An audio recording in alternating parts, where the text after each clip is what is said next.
Bonjour à tous, bienvenue pour ce webinaire dédié à l'analyse de données et à la data visualisation. Donc je suis Boris Moscarola, je suis accompagné de Jérémy Jantet, donc moi je suis directeur associé de Sphinx, et Jérémy Jantet est responsable commercial en charge notamment des secteurs conseil et administration. Donc nous sommes très heureux de vous accueillir aujourd'hui pour ce webinaire. Donc on va avoir à peu près entre 30 et, selon le nombre de questions, entre 30 et 40 minutes d'échange autour d'une nouvelle solution que nous venons de lancer sur le marché, une solution qui s'appelle DataVive, après plus de 2 ans de R&D, à peu près 1000 jours de développement. Voilà. Donc un très gros projet sur lequel nous avons beaucoup investi et que nous avons déjà lancé et présenté à l'occasion d'une journée de présentation à Paris il y a à peu près 2 semaines. Voilà. Est-ce que tu veux ajouter quelque chose, Jérémy? Pas spécialement, je te laisse continuer. Parfait. Donc avant de rentrer dans le vif du sujet, simplement pour vous rappeler, ceux qui ne nous connaissent pas, puis ceux qui nous connaissent, mais peut-être depuis longtemps, les choses ont pas mal bougé chez nous. Donc Sphinx, nous sommes éditeurs de logiciels pour les enquêtes et l'analyse de données depuis plus de 30 ans maintenant, avec une équipe d'à peu près 50 collaborateurs, regroupés autour de trois, on va dire trois pôles de compétences. Le premier, c'est toute l'équipe R&D, l'équipe de développement et de maintenance de nos applications SaaS. Donc c'est à peu près une douzaine de personnes. Un service études et prestations, ce sont des consultants, des chargés d'études issus d'instituts qui sont là pour accompagner nos clients sur leurs problématiques études, tant sur les aspects méthodologiques que sur le déploiement, les aspects plutôt techniques, technologiques. Donc un service études et prestations, et ensuite un réseau de formateurs agréés qui sont internes ou externes à Sphinx, qui sont là pour former nos clients enfin, pour vous former lorsque vous êtes équipé de nos solutions. Et à nouveau sur des formations qui sont à la fois de type fonctionnel, mais également méthodologique, où on a en général un rappel des grands principes d'études. Voilà, donc nos clients, c'est-à-dire vous, on en compte à peu près, c'est difficile à évaluer aujourd'hui, mais environ 50 000 clients qui sont répartis sur tous les secteurs d'activité aujourd'hui. Donc, il y a quelques références ici de gens connus. Hein. Donc, à peu près 50 000 clients avec, on va dire, 4 secteurs phares. Historiquement, le secteur de l'enseignement et de la recherche, c'est là qu'est né Sphinx, c'est à peu près une trentaine d'années. Le secteur du conseil et des instituts d'études, le secteur de la santé, et puis industrie, et puis ensuite on travaille avec d'autres secteurs, tourisme, banque, assurance. Voilà. Alors je regarde, j'ai l'impression qu'il y a une question. Est-ce commencé? Oui, nous avons commencé. Voilà. Bonjour, est-il possible de couper la petite musique d'attente? On entend, oui, d'accord. Je pense que la musique d'attente a dû se couper. Voilà. Alors, pour poursuivre, donc nos domaines d'application, aujourd'hui, on a 4 gros pôles de compétences. Le premier, c'est ce pourquoi on est connu, ce pourquoi la plupart de nos clients nous utilisent, c'est vraiment les aspects de collecte de données. On est capable de déployer des solutions multicanales qui vous permettront de faire de la collecte en ligne par email, de la collecte par SMS, de la collecte en face à face avec des solutions d'enquête en mode déconnecté, ou encore des solutions qui permettront de faire de la reconnaissance scanner lorsque vous êtes sur des questionnaires papier. Donc, une grosse expertise sur la collecte. De plus en plus, on travaille également sur des problématiques de gestion de panels, où on a des solutions qui vous permettent de constituer vos panels propriétaires, d'une part, et d'autre part, à l'occasion, à la demande, de pouvoir mobiliser des panels de répondants, où là, à ce moment-là, on s'appuie sur une brique technologique qui permet d'appeler des panels externes. Évidemment, donc, ça va être notre sujet du jour, une grosse compétence sur l'analyse et le reporting, donc aussi bien l'analyse de données, on ne verra que les aspects de visualisation, communication des résultats. Et une petite particularité Sphinx, c'est qu'on est vraiment dans un monde, ce que l'on prêche, c'est le monde du quanticali. Donc, on n'essaie pas d'opposer deux méthodes, mais d'essayer de se nourrir de ces deux matières, que peuvent être les indicateurs numériques et les indicateurs textuels, pour essayer de tirer le meilleur parti des études et arriver à extraire du sens. Donc, avec une grosse compétence sur le text mining, qui est en explosion notamment depuis plusieurs années avec la génération de gros volumes d'enquête, donc avec des gros volumes de textes à traiter. Alors, ce qui nous amène aujourd'hui, le sujet du jour, alors pour vous expliquer, aujourd'hui, on a ce que l'on constate depuis de nombreuses années, c'est un changement radical et profond dans le monde des études. qui a été porté notamment par l'explosion des enquêtes en ligne, donc qui a un peu révolutionné les protocoles de collecte et qui maintenant est en train de bouleverser également le monde on va dire, du traitement et du reporting et de l'analyse. Donc, ce que l'on constate, c'est qu'on a d'un côté à la fois de plus en plus d'opportunités qui s'offrent au monde des études, avec notamment la banalisation du temps réel. Aujourd'hui, un client interagit directement avec une marque, peut laisser un commentaire, on va pouvoir suivre ses résultats en live. Donc, et ça, ce constat-là, on le fait dans le monde des études, mais finalement partout. Et il est complètement normal aujourd'hui pour un client d'accéder en direct à des résultats des indicateurs. D'autre part, on voit qu'on a une généralisation de l'usage appelé des KPI, des indicateurs. Ce sont des tableaux de bord qui nous permettront de positionner un certain nombre d'éléments clés qui permettront notamment d'engager des démarches de benchmark. Et ça, on le voit aussi bien dans le monde professionnel que finalement, chez les particuliers, moi j'aime bien courir par exemple, j'ai différentes applications type Strava ou Nike Running où je vais pouvoir voir mes performances, les comparer par rapport à mes amis, comparer par rapport à toutes sortes d'individus. Donc on a vraiment une généralisation de cet usage-là. Et en même temps, on a aussi une démocratisation de ce qu'on appelle les infographismes, des notes de synthèse très graphiques. On a assez peu d'éléments statistiques, mais on va communiquer sur des éléments clés. Donc d'un côté, de plus en plus d'opportunités, et en même temps, ce monde des études est bousculé avec un certain nombre de contraintes. D'abord, une réduction assez forte des budgets. D'accord avec moi, Jérémy? Tout à fait. Une réduction également des délais de traitement, donc il faut aller de plus en plus vite, puisque la technologie nous permet aujourd'hui de réduire ces temps-là, mais tout le monde n'a pas la possibilité de s'équiper, donc on a une réduction des délais. Et ce que j'ai appelé l'ubérisation des relations, c'est-à-dire que l'échange entre un prestataire d'études ou une direction qualité ou autre avec son commanditaire a changé. C'est-à-dire que de plus en plus, le commanditaire, le client, va tenter d'avoir la main sur un certain nombre d'éléments. Il va vouloir pouvoir faire un certain nombre de choses lui-même, en mode, on va dire, do it yourself. Donc, une ubérisation des relations. Donc, tout ce monde-là, tous ces éléments-là, finalement, viennent bousculer les usages. Donc, le chargé d'études, aujourd'hui, compte tenu de ces nouveaux faits, il est obligé de jongler pour rester dans la course.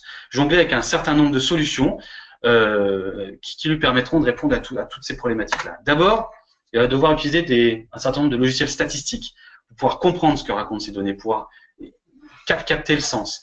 Donc, il va utiliser ExcelStat, SPSS, Statistica. Il y en a un certain nombre sur le marché. Donc, on pourra aller assez loin, c'est bien comprendre finalement ce que nous racontent les données, mais en termes de communication, ça va être hyper réduit. Compte tenu de ça, et en termes d'interactivité, ça va être également réduit. Compte tenu de ça, il va donc basculer sur des solutions de type business intelligence qui lui permettront d'offrir une interface de visualisation, d'exploration qui sera confortable, qui permettra au client finalement commanditaire de manipuler, de se faire une idée des données. Donc il y a Tableau, Bing, Qlik, Power BI, il y en a tout un paquet. Mais ces solutions-là n'intègrent pas du tout la dimension statistique. Donc on est vraiment sur la visualisation. Et puis, évidemment, lorsqu'on est sur des résultats, il faut les communiquer, construire des synthèses. Donc il va falloir jouer avec des logiciels de type InDesign, édités par Photoshop, on est vraiment dans la création, ou PowerPoint, ou PictoChart, ou Hydro, il y en a à nouveau tout un paquet. Donc on va devoir, le chargé d'études, il va devoir, dans ce monde-là, finalement, avoir une triple expertise, donc jongler, passer d'un outil à l'autre, ce qui est à la fois un risque d'erreur, chronophage, et qui va lui demander une montée en compétences qu'il n'aura pas forcément pour laquelle il n'aura pas forcément le temps d'investir. Donc ça, aujourd'hui, le monde, il est comme ça. Alors, est-ce qu'on va rester là-dedans ou finalement, c'est ce qu'on propose, c'est de tenter une nouvelle expérience. Cette expérience, c'est DataViv. DataViv, c'est donc la solution qu'on propose aujourd'hui, qui est à la croisée de ces trois chemins et qui vous permettra d'une part d'aller explorer, comprendre, analyser vos données, les mettre en scène vos indicateurs, donner la possibilité d'explorer, de visualiser, de creuser, de cliquer, de filtrer, et en même temps de communiquer sur des éléments assez synthétiques et très visuels. Donc ça, c'est la promesse que l'on fait avec DataViv, c'est ce pourquoi on a travaillé pendant 2 ans, pour vous permettre à la fois de construire des tableaux de bord qui permettront d'amener du sens, qui permettront à l'utilisateur, au commanditaire d'études, de prendre en partie la main, et qui permettront surtout d'être fiers finalement de vos productions. Voilà, donc plutôt que d'en parler pendant des heures, ce que je propose, c'est de passer la parole à Jérémy. Ça va, Jérémy? Ça me va très bien, merci. Pour vous présenter un cas d'usage sur l'expérience client dans lequel on a effectivement utilisé DataVive. Alors, dernier point, évidemment, DataVive, cette solution, on est sur une solution qui est temps réel, qui est connectée aux plateformes de collecte, que ce soit les plateformes Sphinx, évidemment, ou d'autres plateformes externes, et notamment par l'utilisation d'API, puisque aujourd'hui Sphinx est une solution qui est complètement ouverte. Et ben voilà, je vais poursuivre. Donc, Jérémy, je te passe la parole. Merci Boris. Je t'en prie. N'hésitez pas à poser des questions. Là, on va commencer sur une maquette effectivement liée aux données sur le tourisme français, sur les vacances globalement des Français. L'objectif, c'est vraiment de vous montrer un cas exemple, on va dire. C'est pas un cas modèle dans le sens où vous, en fonction de vos problématiques, en fonction de vos besoins, vous pourrez bien sûr présenter une présentation qui sera complètement différente. Donc dans un premier temps, on va être sur cette maquette-là. Dans un second temps, Boris va reprendre la parole pour partir plutôt sur une démonstration, vous montrer comment on va paramétrer ces éléments-là et finalement vous montrer à quel point DataVive est une solution qui est intuitive.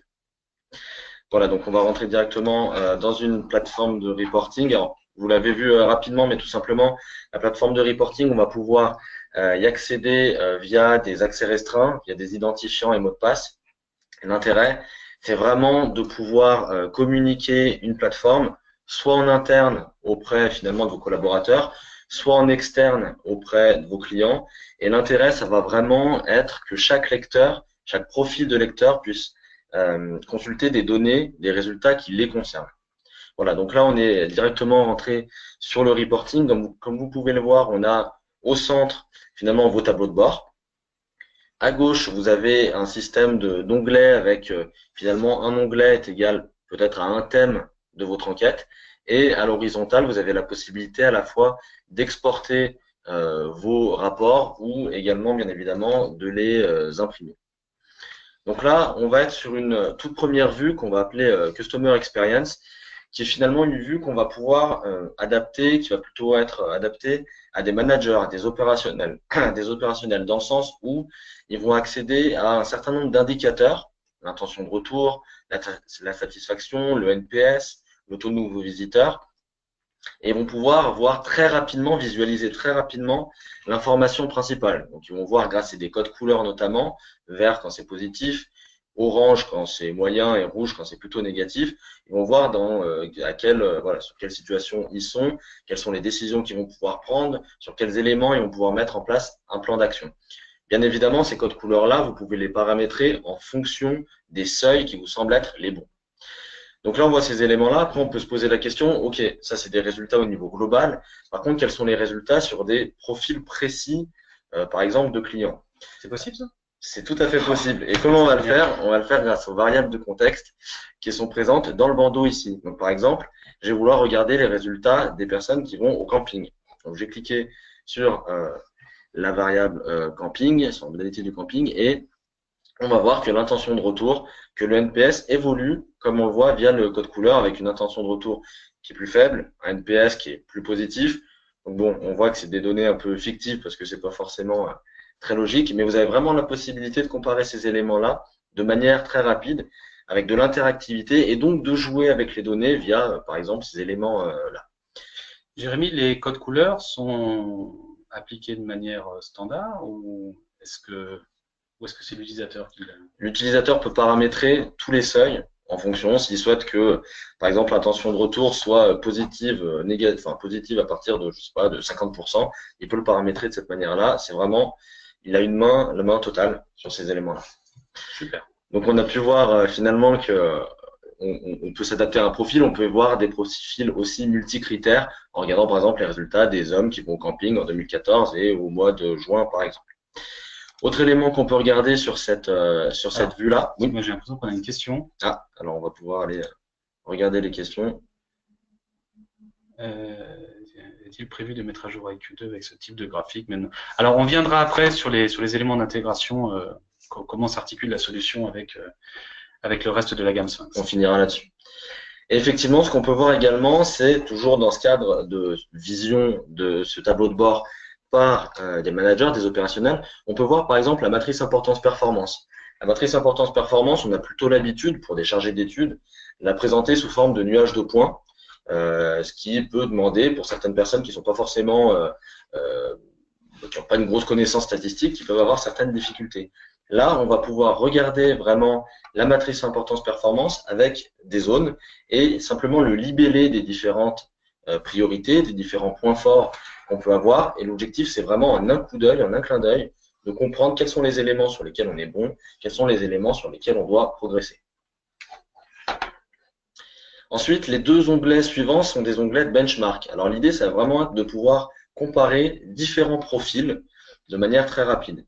La première vue qu'on va pouvoir présenter, c'est vraiment une vue qu'on peut imaginer, alors soit pour des responsables de secteur, des responsables nationaux qui vont souhaiter, par exemple, comparer différentes régions, différentes entités entre elles, par exemple, ou des responsables com, par exemple, qui vont vouloir communiquer en interne, en externe, certains éléments, parce que là, on se rapproche finalement d'une infographie qu'on va dire un peu interactive, dans le sens où on va voir deux colonnes qui correspondent chacune à deux profils, qu'on va pouvoir comparer en fonction justement de couleurs différentes, et au centre, vous allez avoir un radar qui va permettre justement de comparer les résultats, les attentes concernant les vacances estivales, de comparer le budget alloué, la durée du séjour en fonction de deux profils différents. Mon objectif là, ça va être de regarder la différence entre les personnes qui vont au camping et les personnes qui vont à l'hôtel, voir s'il y a effectivement des différences au niveau de ces attentes, au niveau du budget alloué. Et là, très clairement, on peut voir que les personnes qui vont au camping ont plutôt la tendance à avoir des attentes au niveau de la recherche du soleil, de voir du monde, tandis que les personnes qui vont à l'hôtel cherchent plutôt un nid douillet et cherchent du repos. Autre élément qui est intéressant, c'est la différence du budget alloué, où on passe quasiment du simple au double entre les différents profils. On passe du simple au double, c'est même plus que le double. C'est presque plus que le double, voilà. Et c'est plus que le double, t'as raison, effectivement. Petite erreur. Là encore, vous pouvez faire des profils multicritères si vous voulez regarder. Vous pourrez très bien regarder, par exemple, le camping et simplement comparer les hommes ou les femmes ou deux CSP, par exemple, qui vont chacune au camping. Donc là encore, on a de l'interactivité. Là encore, on a du jeu avec les données pour essayer voilà, d'avoir un maximum de finalement d'interactivité et être très ludique sur la représentation, la restitution des données. Une autre forme de benchmark là qui sera peut-être plus adaptée, on va dire, à des chargés d'études, dans le sens où on va aller comparer finalement trois indicateurs, la satisfaction, le NPS notamment, en fonction de deux éléments, le mode d'hébergement et la durée du séjour. À partir de là, chaque indicateur, on va pouvoir regarder finalement pour chaque lieu de séjour, pour chaque site d'hébergement, quels sont les résultats, quelle est l'évolution par rapport à une moyenne nationale. Soit je peux regarder tableau par tableau, sachant que je peux comparer avec le tableau ou avec le graphique. Donc tableau par tableau, je vais aller regarder, je sais pas, le lieu de Lac 2000 par exemple. Je vais pouvoir voir les différences et l'évolution par rapport à la moyenne nationale. Ça, c'est une première chose. Deuxième chose, je peux très bien décider de regarder l'ensemble de la vue et de faire un filtre à ce niveau-là. Et par exemple, d'aller sélectionner, là-haut, le site de Beau Rivage et de pouvoir regarder cette fois-ci l'ensemble des résultats en comparant Beau Rivage à la moyenne nationale.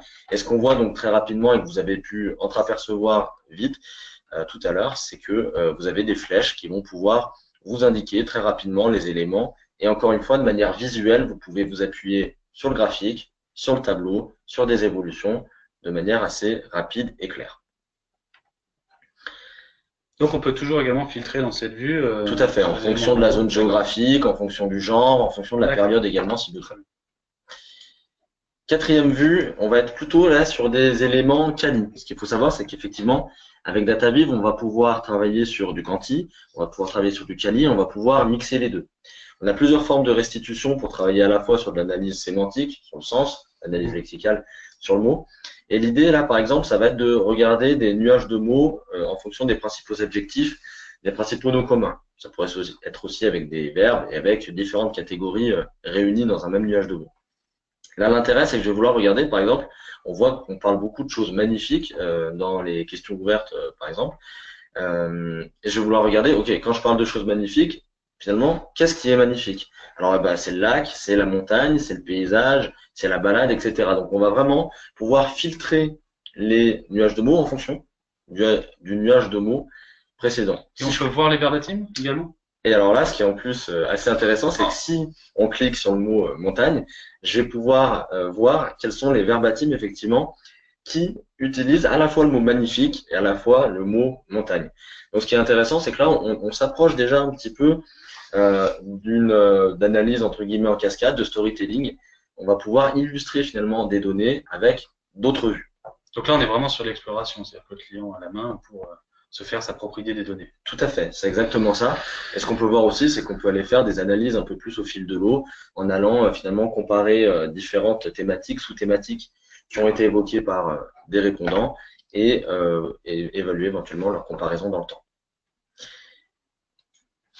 Deux dernières vues, je vais présenter très rapidement. Ensuite, Boris va pouvoir reprendre la main sur une partie plutôt de démonstration. Les cartes géographiques, on va être en capacité donc de présenter une répartition des répondants, par exemple selon une région d'origine. Là, on va voir qu'il y a un dégradé sur la carte en fonction de la répartition. Plus on va avoir de répondants dans une région, plus la région va apparaître de manière foncée. Donc là, on voit la différence entre PACA et Auvergne-Rhône-Alpes. Je vais pouvoir également regarder la répartition selon le genre. Est-ce qu'il y a plus d'hommes, plus de femmes dans mes répondants selon les régions? C'est pas très flagrant hein, quand on regarde de manière générale comme ça. Et si je clique par exemple sur les femmes en Rhône-Alpes, je vais accéder à une autre vue qui va me permettre de voir finalement quelques éléments supplémentaires. Donc ces femmes en Rhône-Alpes finalement, qu'est-ce qu'elles choisissent au niveau de leur hébergement? Elles aiment plutôt le farniente, la baignade, la promenade à pied, etc. Et elles sont plutôt satisfaites de manière générale, puisqu'on voit via le coefficient de satisfaction qu'il est plutôt de couleur verte et qu'il a une moyenne assez intéressante. Très bien. Et dernier point, ce qui est aussi intéressant et qui est de plus en plus utilisé actuellement, c'est le concept d'infographie, c'est-à-dire que vous allez pouvoir communiquer les résultats principaux via un support de com en interne, en externe. Là, c'est ce qu'on peut réaliser encore une fois avec DataViv, avec les éléments principaux, quels sont les modes d'hébergement, les modes de recherche, quelles sont les dépenses principales. Donc, on va pouvoir intégrer du texte, on va pouvoir intégrer les résultats principaux et quelques graphiques pour pouvoir très rapidement montrer les résultats principaux et pouvoir également les communiquer à d'autres personnes. Donc là, on est sur quelque chose de figé, les filtres et toutes ces photos de scénarisation sont toujours accessibles. Tout est encore accessible si besoin. Alors, je suis pas sûr qu'on ait montré sur la carte, tout à fait. Si je clique donc sur la carte Bourgogne-Franche-Comté, on voit les dépenses qui vont évoluer. Et ce qui est intéressant, c'est donc ce type de support-là, vous allez soit pouvoir l'utiliser en ligne, ce qui est intéressant, soit également éventuellement l'exporter pour pouvoir le présenter sur des supports plutôt figés. Très bien. Boris, je te laisse la main. Oui, alors je crois qu'on a quelques questions. On va voir si on y répond maintenant ou plutôt à la fin. Voilà, il y a beaucoup de questions. Quelques questions, ouais, tout à fait. Ce qui est plutôt une bonne chose. Alors, on essaiera de répondre à tout ça à la fin pour vous montrer, parce que je pense qu'une partie des réponses sera donnée pendant la présentation. Tout à fait. Alors, donc on va rentrer directement dans le vif du sujet. Donc, DataViv aujourd'hui est accessible pour les utilisateurs Sphinx depuis leur compte Sphinx Online. Vous voyez qu'on a un nouveau pavé qui apparaît, DataViv, avec un gros bouton New, et qui donne accès pour chaque enquête à la liste des vues qu'on peut être créées. Donc une vue, c'est un ensemble de pages sur laquelle on a construit, c'est un tableau de bord dans lequel on a construit un certain nombre de graphes, de tableaux, un certain nombre d'indicateurs. Donc pour créer une nouvelle vue, un nouveau tableau de bord, donc on part de zéro, nouvelle vue, on va l'appeler jeudi, voilà, puisque vendredi c'est le copain de Robinson Crusoe, donc on va l'appeler jeudi. Donc on se retrouve dans un environnement pour les utilisateurs Sphinx qui vous sera assez familier, qui est assez simple, dans lequel on va retrouver à gauche la liste de toutes les variables de l'étude, donc structurée par partie, description du lieu de séjour, impact économique, impact des vacances idéales, avec les questions à l'intérieur, et au centre la feuille de travail. Vous avez en haut un bandeau qui donne accès aux principales fonctions de partage, de visualisation, d'export, modification de l'affichage, d'enregistrement, etc. Et puis l'accès, le retour vers le gestionnaire de vue. Donc pour travailler dans DataViv, c'est simple, on a gardé le mode de fonctionnement du drag and drop. On va pouvoir prendre une variable, la glisser sur la table et avoir directement un rendu. Donc moi je suis dans le cadre d'une enquête de satisfaction, enfin nous sommes dans le cadre d'une enquête de satisfaction qu'a présenté Jérémy, donc c'est la même étude. Donc, première chose que je voudrais regarder, c'est aller regarder finalement la satisfaction globale. Donc j'ai juste à prendre ma variable, à la placer sur la table, et je vais retrouver donc un histogramme qui va me donner la répartition de chacune des modalités. Donc on voit qu'on a en gros le gros des individus qui donne des notes entre 5 et 7. Voilà, donc c'est un premier mode de restitution. Là-dessus, moi je voudrais essayer de commencer à simplifier la lecture finalement en regroupant les individus dans 3 catégories, les insatisfaits, les neutres et les satisfaits. Donc pour ça, j'ai à gauche un panneau qui apparaît pour chaque analyse où je vais retrouver toutes les propriétés de notre objet, donc de cette analyse. Donc ce que je vais faire, j'ai regroupé les modalités ici, je vais cliquer sur regrouper les modalités et je vais lui demander de créer 3 catégories. Donc je peux les taper manuellement les unes à la suite des autres. Il se trouve que moi je l'avais déjà fait avant, donc il a gardé la mémoire de ces éléments sur cette analyse. Donc j'ai mes insatisfaits de 0 à 6, 7 et 8, j'ai mis mes neutres, et 9 et 10, mes satisfaits. Donc je me retrouve avec un nouveau graphique avec 3 catégories dans lesquelles il présente les sous-ensembles. Donc je me dis, finalement, les sous-ensembles, ils ne m'intéressent pas, le détail des catégories, je veux garder uniquement ces 3 catégories. Ce mode de représentation, il est ce qu'il est, mais je préférais avoir quelque chose d'un peu différent. Donc je vais partir sur un hémicycle, ou ce qu'on appelle un demi-donut également, un donut mangé à moitié, où je vais retrouver mes 3 catégories. Donc mes insatisfaits, mes satisfaits, et mes neutres et mes satisfaits. Donc première chose, je vais vouloir rajouter une légende pour que ce soit plus lisible. Donc cette légende, je vais la placer à droite. Et puis pour que on comprenne vraiment bien le sens de cette analyse, je vais aller jouer sur les couleurs. Donc je vais prendre une opposition de 2 couleurs, avec en rouge les insatisfaits, qui seront là, et en vert les satisfaits. Et puis je vais passer sur un jeu de dégradé qui permettra d'avoir un vert un peu moins fort sur les neutres. Donc, alors je vais enlever quelques éléments, les commentaires automatiques par exemple. Voilà. Donc je me retrouve avec mon demi-donut, donc je vois bien la répartition des individus. Maintenant, comme on est sur une satisfaction, il y a 2 manières d'exprimer, soit en regardant la répartition des individus selon les notes qu'ils ont pu donner, soit on va communiquer plutôt sur un indicateur de moyenne, sur une moyenne de satisfaction globale où pour chaque modalité, on aura affecté un poids. Alors, pour ça, j'ai une nouvelle fonction ici qui s'appelle indicateur. Donc, je vais lui demander de me présenter effectivement la moyenne. Donc, je vois tout de suite, finalement, effectivement, d'une part, la répartition de mes individus insatisfaits, neutres et satisfaits, et d'autre part, ma moyenne de satisfaction globale. Donc, comme je suis dans le cadre d'une enquête barométrique, il serait intéressant aussi finalement de voir comment cette satisfaction globale a évolué sur les dernières périodes. Donc, je vais rajouter une info qui s'appelle la tendance. Cette tendance, je vais la calculer selon ma variable qui s'appelle date d'arrivée. Donc, on va chercher une variable date. Et je peux choisir la période observée. Est-ce que c'est sur les 30 derniers jours? Est-ce que c'est sur les 3 derniers mois? Ou les 6 derniers mois? Je vais regarder sur les 6 derniers mois et donc je vais voir l'évolution de ma note où finalement ma satisfaction globale elle est assez constante. Donc je suis sur un premier type de représentation, donc qui est assez complet finalement. J'ai la répartition de mes clients, j'ai ma satisfaction globale et puis je vois comment celle-ci a pu évoluer sur les derniers temps. Donc ce type de graphe, il est bien pour un certain nombre d'individus. Maintenant, si je me dis je vais communiquer à une équipe sur un centre relation client, il y a un indicateur qu'ils doivent suivre, pour moi, c'est le taux de satisfaction. Et le taux de satisfaction, finalement, qu'est-ce que c'est? Ce sont les clients satisfaits. Tu es d'accord avec ça, Jérémy? Plutôt. Plutôt satisfait? Non, je suis plutôt d'accord. D'accord. Alors, je vais copier mon analyse, je vais la coller. Voilà. Et donc, je vais changer de mode de représentation. Cette fois, je vais demander à passer sur un type de représentation qui s'appelle indicateur. Donc, je vais prendre mon indicateur ici. Et plutôt que d'afficher la moyenne, je voudrais qu'il me donne le pourcentage de. Et à ce moment-là, il va regarder les modalités qui ont été présentées. Donc, comme j'ai des catégories, il m'a identifié une catégorie. Et je voudrais prendre ma part de clients satisfaits. Donc, je vois qu'on est à 9,9%. Alors, il se trouve qu'on est ici sur une représentation avec une seule couleur. Le rouge, c'est pas terrible pour les satisfaits. Non, c'est pas terrible pour les satisfaits. Et puis, ça influence la lecture.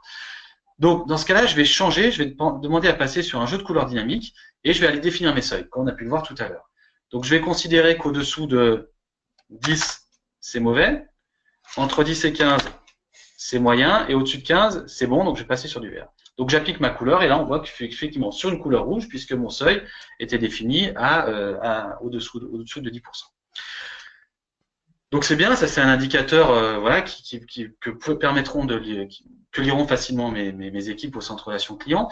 Maintenant, je me mets dans une logique où finalement, je vais essayer de communiquer. Et c'est pas à destination de mes clients. je fais une opération de com, je dis voilà, j'ai fait une grosse enquête de SAT, comment, quelle est votre perception de la relation avec nous. Donc je vais changer ma sémantique. Et cette fois, finalement, je suis dans la relation d'un client avec une marque. Donc la relation, finalement, c'est les relations humaines. Et manière simple de l'exprimer, c'est l'amour. Je fais une grande déclaration. Ah ben, ça me touche vraiment. Non, donc je vais essayer du coup de changer, de passer cette fois sur une présentation beaucoup plus imagée. Donc je vais copier, coller. Donc je me retrouve avec mon indicateur. Je vais changer de représentation graphique. Je vais partir sur une image. Et comment exprimer l'amour autrement que par un cœur, je ne sais pas. Donc on va faire un beau gros cœur, voilà, que je vais présenter de manière verticale. Et je vais voir donc ma satisfaction moyenne qui sera exprimée cette fois avec un cœur qui se remplira plus ou moins en fonction du score obtenu. Voilà, donc au passage, je vais changer mon titre, je vais l'appeler CSAT. Voilà. Donc je me retrouve avec mon indicateur qui est calculé, voilà, avec ma note moyenne qui est calculée sur 9 parce que je n'ai pas changé mon barème. Je vais changer ici, voilà, je vais mettre sur 10. Voilà. Et donc j'ai ma note de 5,9 sur 10. Donc je peux rester sur un jeu de couleurs dynamique où là, cette fois, comme on est dans l'amour et que je communique à destination de mes clients, il faut que j'ai une seule et même couleur. Et cette couleur, mais pour moi, l'amour, c'est rose. Hein. Voilà. L'amour, c'est rose. Et là, c'est peut-être plutôt violet. Donc je me retrouve avec mon cœur qui va se remplir plus ou moins en fonction de la représentation. Maintenant, donc toujours une autre manière de présenter les résultats, je vais copier mon analyse, je vais la coller, et cette fois, je veux rejoindre la sémantique du questionnaire, puisque je veux communiquer sur mon site web, sur la répartition entre clients satisfaits, et je veux avoir quelque chose qui se rapproche un peu de ce qu'on peut trouver sur TripAdvisor, par exemple. Donc je vais prendre, cette fois, je vais toujours rester sur les images remplissables, je vais demander de présenter des pourcentages, de insatisfait, neutre, satisfait, et je vais présenter mes modalités de manière horizontale avec 5 images qui se rempliront plus ou moins. Et cette fois, je vais changer d'image où je vais prendre mes insatisfaits, mes neutres et mes satisfaits qui sont là. Et puis éventuellement, je pourrais changer mon jeu de couleurs en ayant quelque chose qui soit plus proche de ce qu'on fait. Voilà, donc je vais passer les insatisfaits en rouge et orange et vert. Voilà. Et donc je me retrouve avec finalement sur un même indicateur 4 manières de communiquer qui dépendront finalement du public auquel je m'adresse. Donc on est vraiment ici dans la data visualisation. Donc pour poursuivre, cette fois je vais aller un petit peu plus loin. Donc moi j'aimerais voir un peu avoir une meilleure connaissance de mes clients et notamment voir un peu comment évolue l'hébergement en fonction de la CSP de mes clients. Donc je vais prendre ma variable CSP, je vais la placer sur la table. Et je vais prendre ma variable mode d'hébergement qui est là. Et pour la croiser, j'aurai juste à la jeter sur la feuille. Donc je me retrouve avec mon tableau croisé. Donc c'est bien. On a un tableau qui est rapidement construit. Maintenant, c'est pas très visuel. Alors première chose, déjà, j'aimerais savoir si je peux considérer que le fait que j'ai 30% des patrons qui sont à l'hôtel, est-ce que pour moi c'est significatif ou non? Est-ce que les patrons ont tendance à aller plus à l'hôtel que le reste des clients? Donc pour ça, je vais appliquer un test statistique et c'est là où finalement on retrouve la puissance de Sphinx, où je vous disais, on est sur un outil là, qui va permettre de faire de la visualisation, en même temps qui garde cette compétence statistique et puis permettra de bien comprendre ce qui se passe dans nos études. Donc il va nous classer en bleu les éléments surreprésentés, en rose les éléments sous-représentés. Et donc, on voit effectivement que les patrons qui vont à l'hôtel, à hauteur de 30%, on peut considérer qu'ils sont surreprésentés. Donc, on est ici sur un tableau statistique qui, ma foi, est quand même pas hyper facile à lire. Donc, j'aimerais quelque chose d'un peu plus visuel. Donc, soit, alors il y a une fonction que je peux utiliser, ce sont les pourcentages en barres. Donc, pour chaque modalité, chaque colonne de mon tableau, je vais représenter une répartition avec un affichage d'une barre qui se remplira plus ou moins en fonction du pourcentage. Bon, mais on est sur un tableau qui commence à être assez chargé. Donc, je vais partir sur quelque chose de plus simple. Je vais prendre un graphique et je vais prendre les bulles. Donc, ce qu'on appelle un graphique à bulles avec finalement une taille de bulle qui va augmenter ou réduire en fonction de pourcentage de mes individus. Donc, on voit que les agriculteurs, ils ont plutôt tendance à s'orienter vers les familles amies. Et puis, les ouvriers, ils vont plus au camping. Ainsi que le personnel de service vers les familles.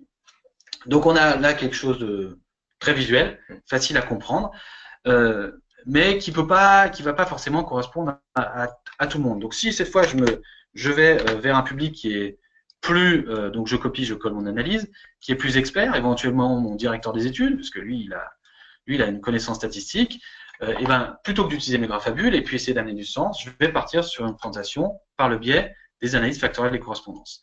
Donc, Sphinx va me construire automatiquement une AFC où je vais pouvoir finalement identifier mes typologies de clients, les employés, ouvriers, personnels de service qui vont plutôt vers le camping, l'hôtel qui est plutôt plébiscité par les professions libérales, patrons et retraités. Donc, on a à la fois quelque chose de visuel et en même temps, statistiquement, qui est assez avancé, puisque je vais pouvoir retrouver tous mes calculs statistiques avec les valeurs pour chacun des axes. Voilà. Donc, cette fois, voilà, je vois que j'avance un peu dans mon étude, je commence à comprendre comment les choses se passent.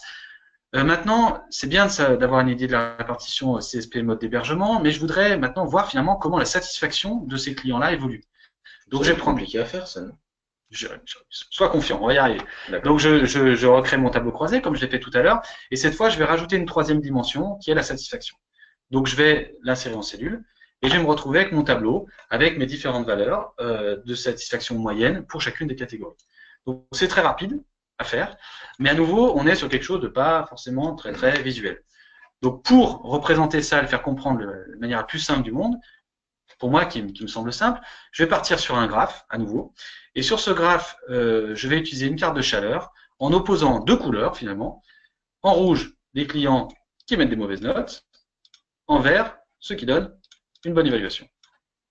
Et donc, je me retrouve avec une carte, comme celle-là, où je vais tout de suite, très visuellement, pouvoir voir mes zones qui sont en difficulté, les éléments pour lesquels je suis meilleur. Donc, on voit location gîte, effectivement, sur les agriculteurs, j'ai un problème. Et par contre, sur le personnel de service, là, je vois que je fais les cartons pleins et qu'ils ont plutôt tendance à apprécier leur séjour.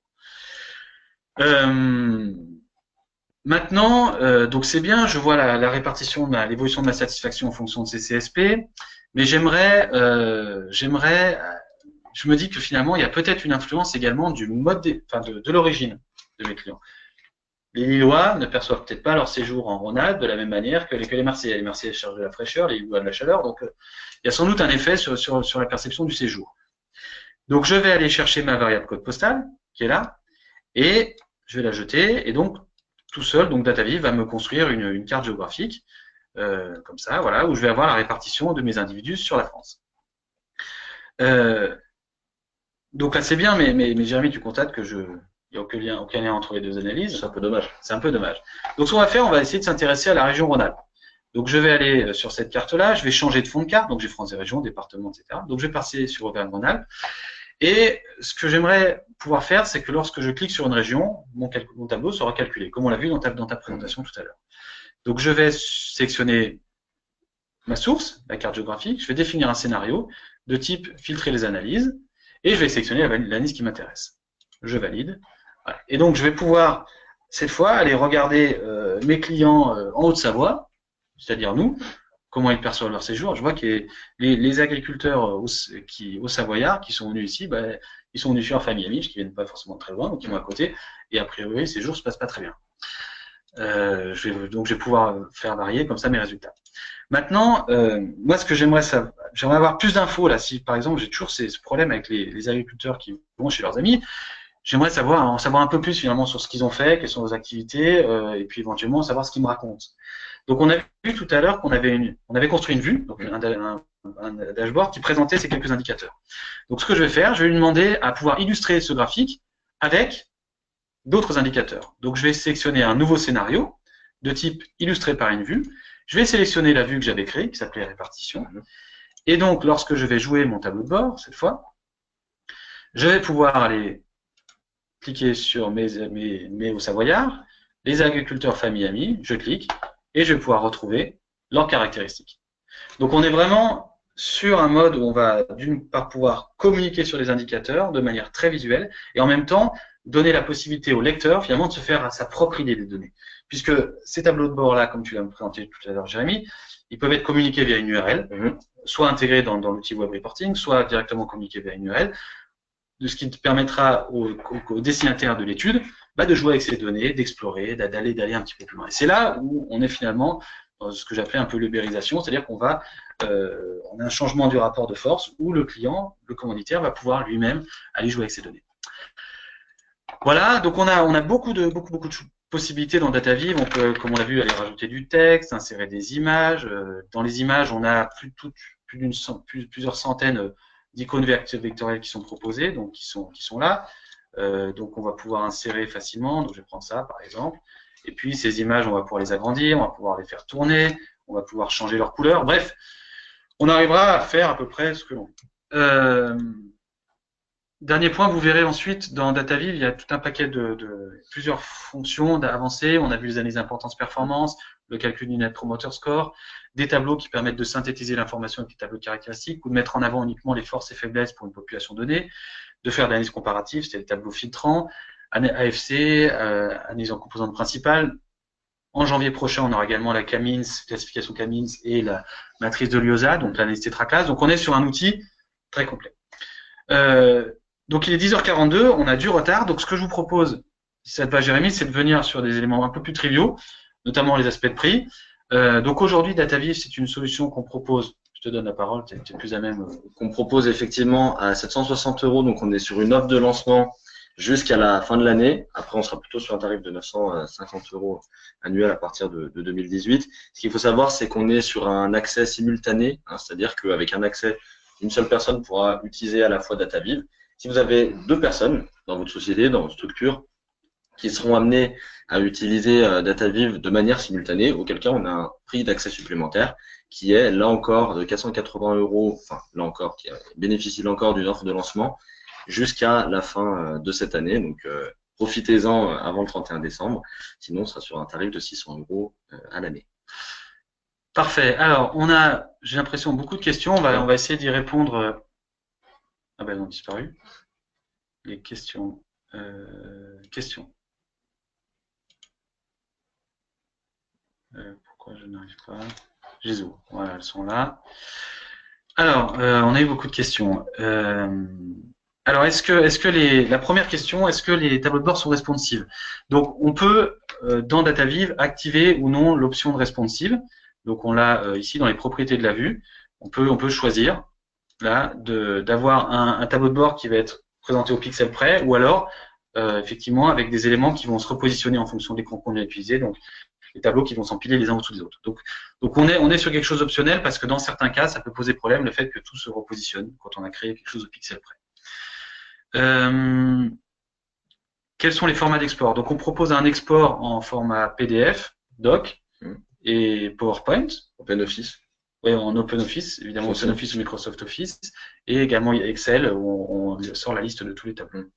Sur cette plateforme, y a-t-il un moyen pour que nos clients nous laissent des commentaires ou autres?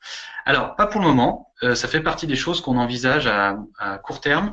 En revanche, lorsque vous construisez un tableau de bord, un web reporting, vous avez la possibilité d'insérer des formulaires. Donc, ça peut être une solution pour échanger avec vos clients. Ce traitement par profil a-t-il un impact sur le questionnaire et la manière de le construire? Alors, donc c'est Fiona qui posait cette question à 10h17. Je pense qu'elle faisait référence aux filtres.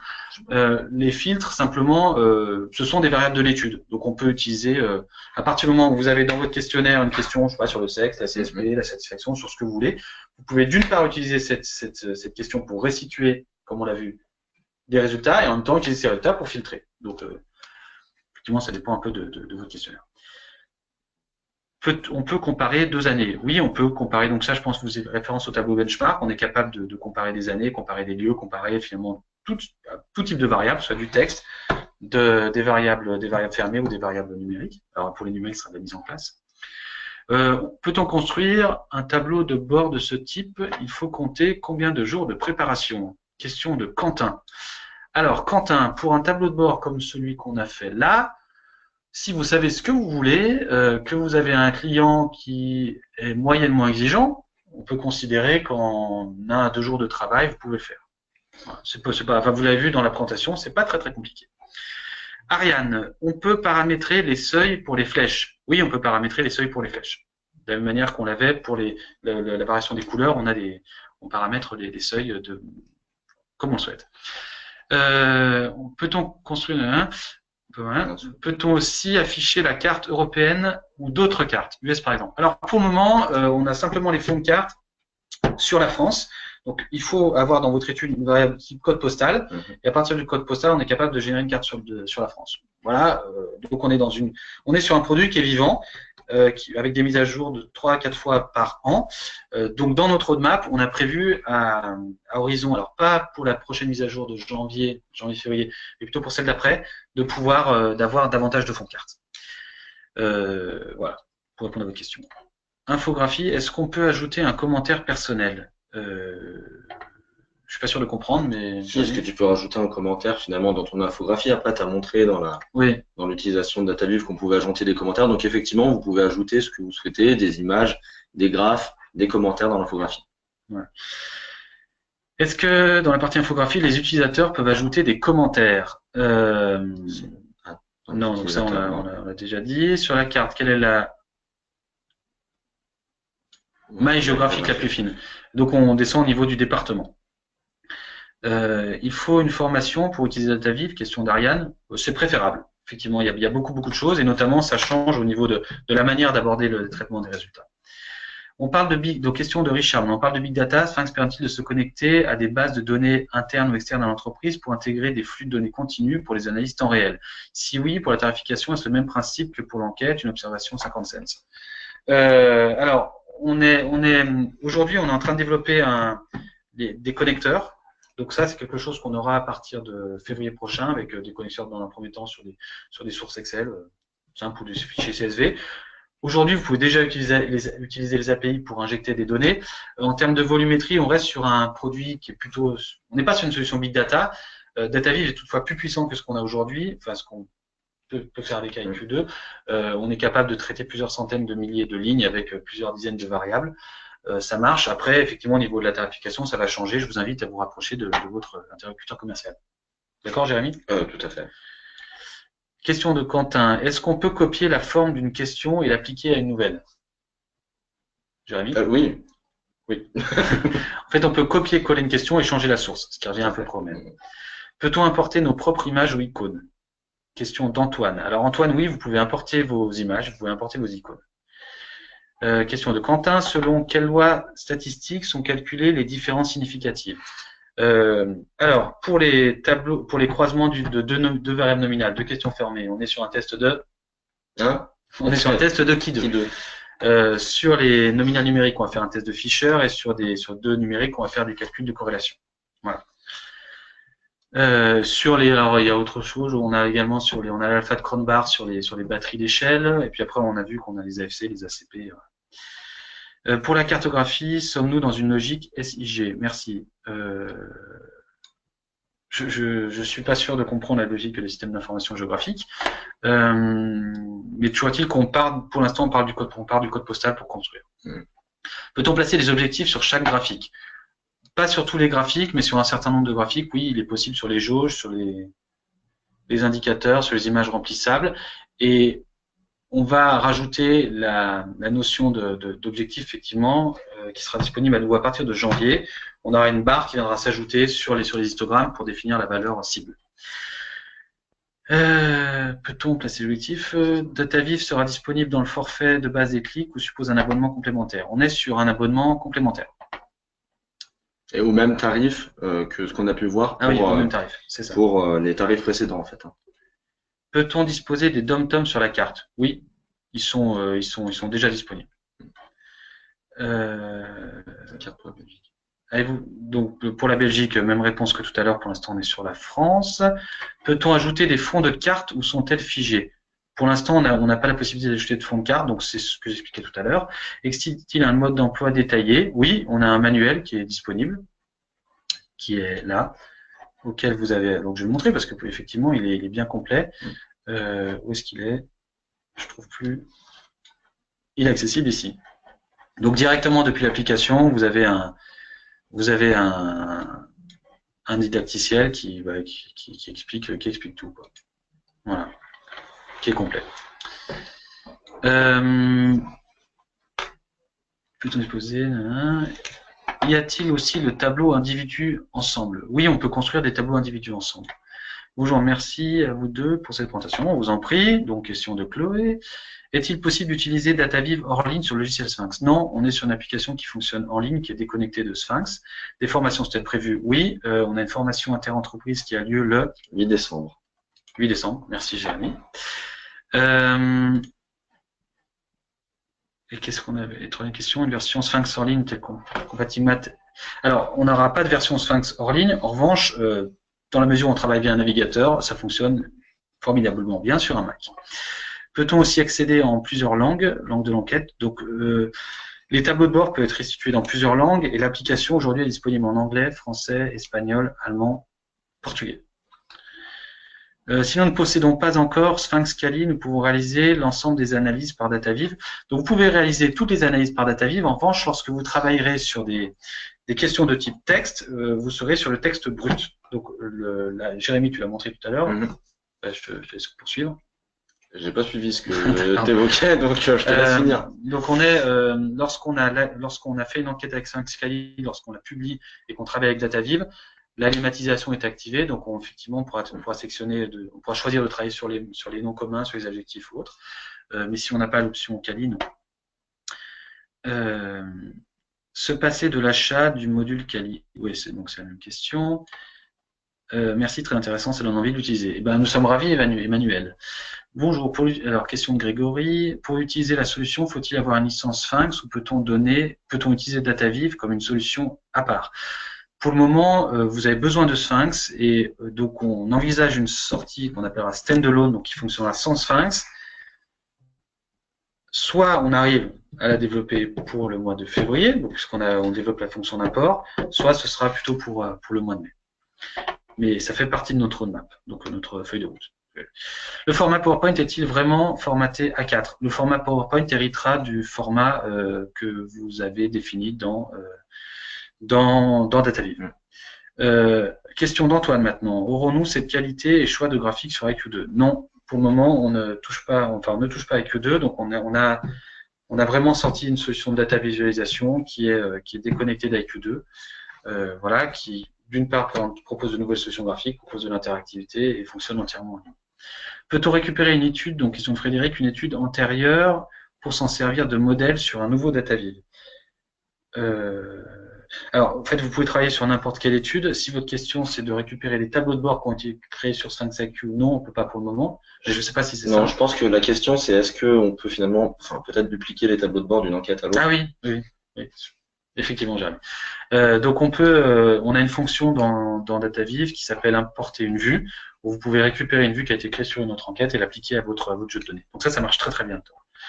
Est-ce qu'on peut fixer, donc question de Cécile, est-ce qu'on peut fixer un seuil de répondants en deçà duquel on n'affiche pas les résultats?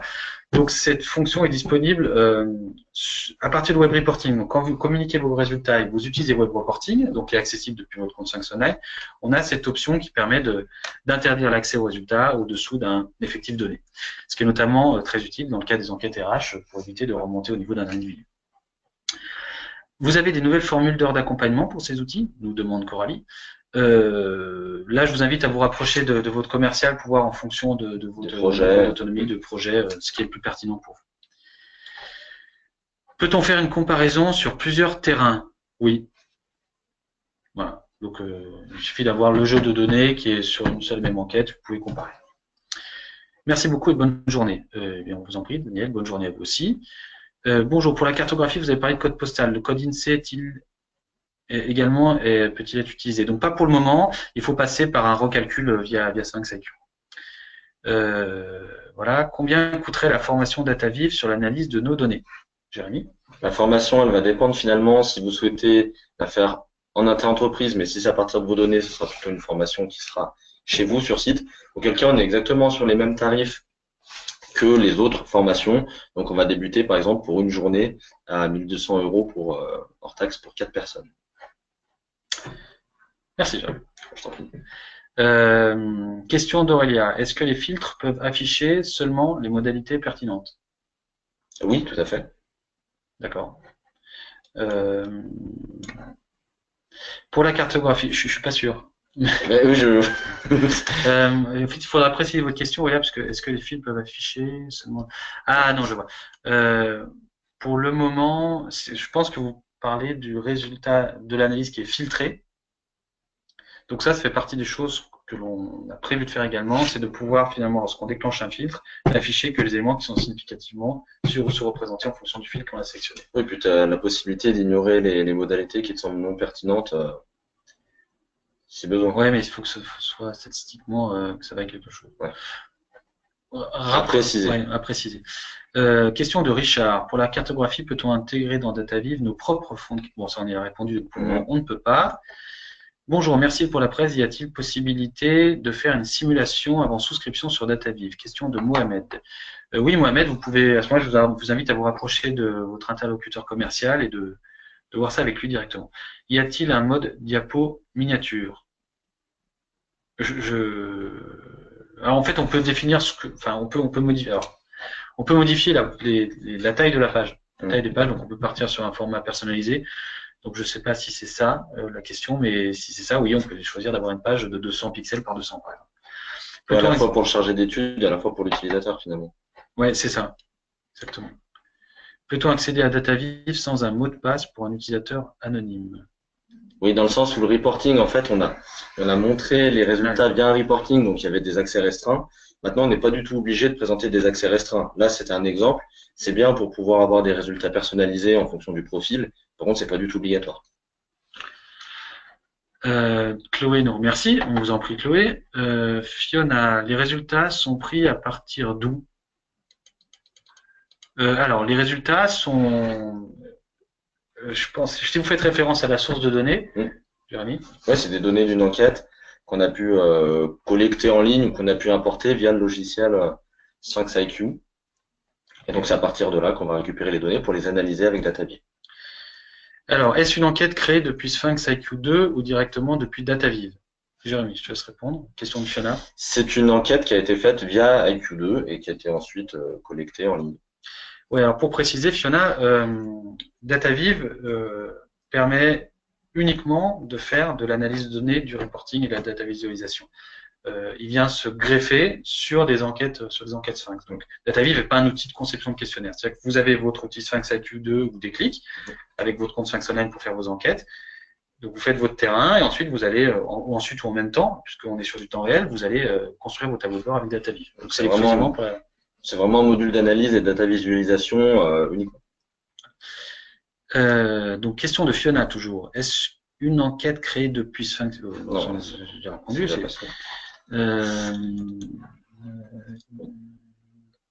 Comme sur PPT, pour aller... Alors, question de Daniel. Comme sur PPT, pour aller plus facilement d'une page à l'autre. Alors, pour l'instant, on n'a pas de navigation... On n'a pas de navigation intravue autre que par l'utilisation des onglets en bas de page. Donc avec les numéros de page ou les pages qu'on peut d'ailleurs renommer.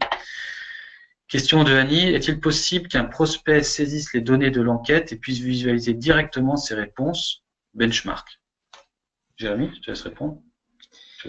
Oui, parce que je suis sur la question suivante à chaque fois. C'est pour ça que des moments je suis... Est-il possible qu'un prospect saisisse les données de l'enquête et puisse visualiser directement ses réponses? Oui, c'est possible. Via justement les tableaux de comparaison individus ensemble. Obligation de mot de passe. Bon, on a répondu. Merci, bonne journée. Merci à vous aussi, Laurent, d'avoir été présent. Je précise, quand j'ai plusieurs filtres, alors précision d'Aurélia. Je précise, quand j'ai plusieurs filtres visuels, si je fais un choix sur un premier filtre, est-ce que le filtre 2 peut afficher seulement les modalités pertinentes? Ah oui, c'est possible. Effectivement, c'est ce qu'a dit Jérémy, on est capable d'ignorer toutes les modalités à nos réponses. Donc à ce moment-là, on va se retrouver avec un filtre suivant qui ne contiendra que les modalités, enfin effectivement les valeurs qui correspondent au filtre précédent. Enfin, j'espère que vous m'avez compris, pas faire des analyses en cascade. Question de Frédéric maintenant, faut-il exporter les réponses sur Sphinx Online pour utiliser DataViv, même si la collecte n'a pas eu en ligne? Jérémy? Je suis désolé, Jérémy, je te pose la question. Ouais, je te dis, je suis toujours sur la suivante. Faut-il exporter les réponses? Faut-il exporter les réponses sur Sphinx Online pour utiliser DataViv? Il faut forcément que les réponses et les données soient en ligne à un moment donné sur Sphinx Online ou sur Sphinx Déclic si vous utilisez Sphinx Déclic. Donc effectivement, même si la collecte n'a pas eu en ligne, il faut à un moment donné publier les données. Alors, question maintenant de Thomas. Bonjour, j'ai 2 enquêtes avec le même questionnaire. Puis-je faire une comparaison avec DataViz?